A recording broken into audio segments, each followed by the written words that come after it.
pasó algo, ¿no? Iban en un vuelo, en un Ajá. avión, Baute y Marta Sánchez, ¿no? Exactamente, Jaime, iban en un vuelo, al parecer hubo turbulencias y en medio de la turbulencia como que quisieron calmar a las Bueno, personas. ya cuando terminó, Entonces, ¿no? Porque sí, los bueno, pilotos te dicen, no, primero tomen claro, sí, asiento y no, ahorita primero la vemos. seguridad, pero Ujú. ya después trataron ahí de calmar a los pasajeros y cantaron precisamente esta canción. Imagínate qué Sí, maravilla. ahí por los Ujú, telefonitos esos que luego tienen los aviones, que se convierten como en altavoces, ¿no? Y para así dar es. las instrucciones. Qué bien, mi querida Cintia Dávalos. Y vamos con información. Información, híjole, estamos viendo lo de Francia y deberíamos de poner, como dicen, cuando veas las barbas de tu vecino cortar, pon las tuyas a remojar. Está en la línea telefónica Axel Eduardo González, eres investigador de Análisis México. ¿Cómo vamos este semáforo económico? Sobre el diagnóstico que elaboraron junto con una empresa muy importante que tiene que ver con fondos de inversión para el retiro, Vanguard. Primero, Axel, muchas gracias. ¿Cómo te va? Muy buenos días. Hola, ¿qué tal? Buenos días, un gusto saludarles y a toda su audiencia. Oye, los resultados de este estudio que dieron a conocer esta semana, pues nos pone nuevamente sobre la mesa algo que hemos hablado siempre, Axel. Estamos muy alejados de tener una cultura de fondo para el retiro. Vaya, no nos acercamos ni siquiera al 40% de la población económicamente activa que está en la formalidad, que tenga una cuenta para su retiro. Y esto ya es muy delicado. Sí, como bien mencionas, es digamos un dato que nos ayuda primero a entender cuál es la penetración en términos de las cuentas de ahorro en la población mexicana. Como bien platicabas, solo 4 de cada 10 personas en la población de 18 a 70 años tienen una cuenta de ahorro para el retiro formal o Afore. Aquí, digamos, este primer dato, nosotros en el análisis encontramos que está precisamente muy relacionado a la configuración del mercado laboral mexicano, donde persistentemente encontramos que las personas preponderantemente se encuentran en informalidad laboral.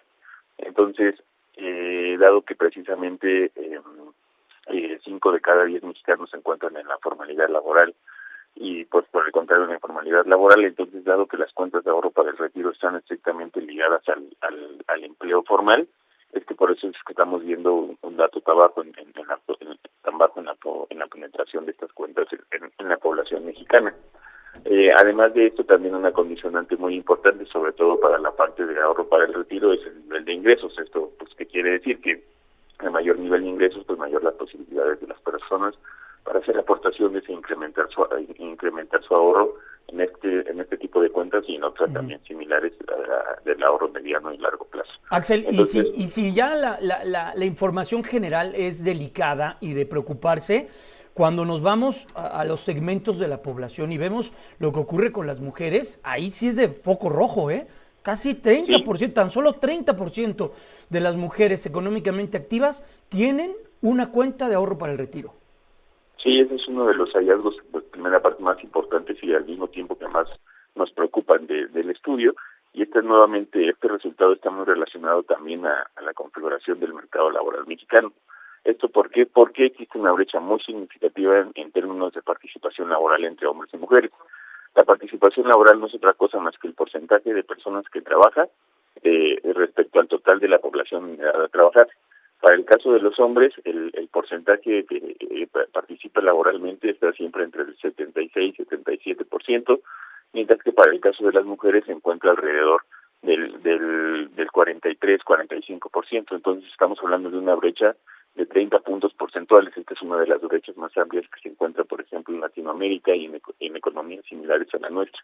Entonces, una de las digamos, además de presentar los resultados del diagnóstico, pues nosotros también hicimos una serie de recomendaciones de política pública y acciones, y muchas están precisamente encaminadas a cómo podemos hacer para cerrar esta brecha tan significativa en la participación laboral de los hombres y mujeres, para que eventualmente, bueno, como una de sus consecuencias, dado que se puedan integrar al mercado laboral, sobre todo al formal, pues se cierre también la brecha tan amplia que se observa en la parte de cuentas de ahorro para el retiro. Entonces, aquí es una parte que se necesita una articulación de distintas políticas públicas. Podemos resumirlas aquí dentro de la plática, pues precisamente en la Sí. construcción de un sistema integral de cuidados que precisamente busque complementar las labores de cuidado no remuneradas que generalmente caen las mujeres, para que las mujeres que así lo desean tengan la posibilidad de integrarse al mercado laboral formal. Axel, estamos platicando con Axel Eduardo González, él es investigador de análisis en México. ¿Cómo vamos este semáforo económico que pues elabora estudios muy relevantes? Ahora nos detenemos en este de los sistemas de ahorro para el retiro.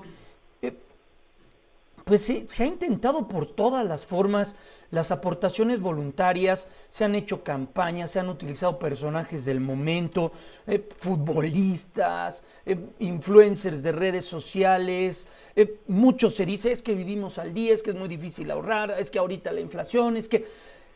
¿Cómo hacer que nos caiga el 20, permíteme utilizar el término, que nos caiga el 20 para que la gente sepa que lo que haga ahorita, para bien o para mal, va a marcar su futuro, para bien o para mal, o lo que dejemos de hacer, Axel?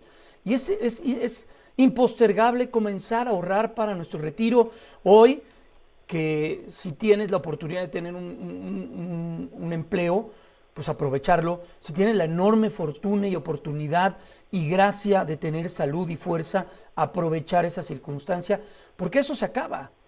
Y ya intentarlo hacer cuando estamos muy mermados, pues es prácticamente imposible. Sí, ese es uno también de los puntos focales de este estudio, es que precisamente, mira, para empezar, con la reforma de 2020 incrementaron significativamente las tasas de reemplazo de las personas. ¿Eso qué quiere decir? Que las pensiones como porcentaje de los últimos ingresos laborales de las personas en su ciclo de vida laboral se incrementaron, es decir, en términos de reformas dimos un paso en correcto. Sin embargo, las tasas de reemplazo siguen estando por debajo de las recomendadas o las que se encuentran en otros mercados, que se recomienda que las tasas de reemplazo sean entre el 75 y el 80%.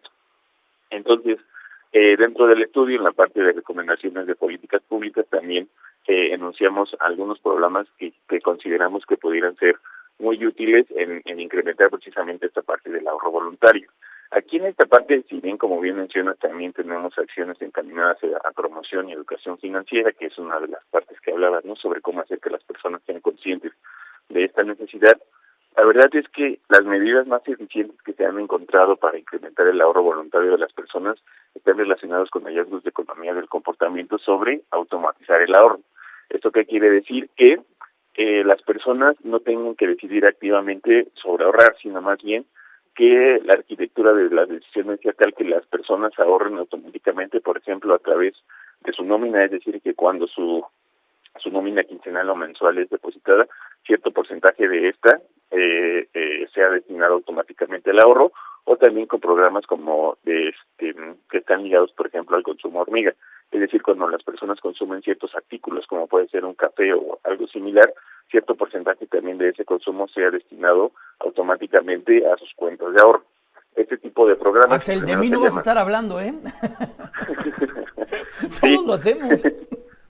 Entonces, este tipo de programas, en los primeros se llaman automatización con opción de salida, es decir, que tú automáticamente estás ahorrando y que solo, digamos, dejarías de ahorrar cuando las personas activamente deciden hacer un proceso para decir, me quiero salir de este programa.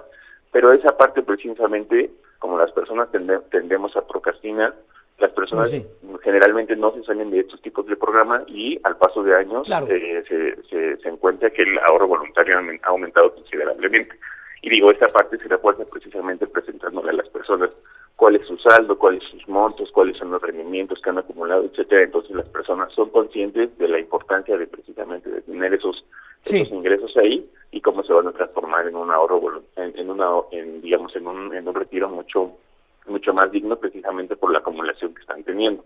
Entonces ahí en esa parte precisamente es muy importante la parte que platicábamos de educación financiera y promoción, pero también hay que buscar otras formas de hacer, digamos, que la toma de las decisiones sea automatizada, precisamente para que las personas no tengan que estar tomando estas decisiones que muchas veces, como están tan lejanas en el futuro, decidimos procrastinar. Pues Axel Eduardo González, investigador de Análisis de México, ¿cómo vamos? Gracias por estos minutos y es un gran tema que no debemos evadir. Fuerte abrazo, cuídate mucho, muy buenos días.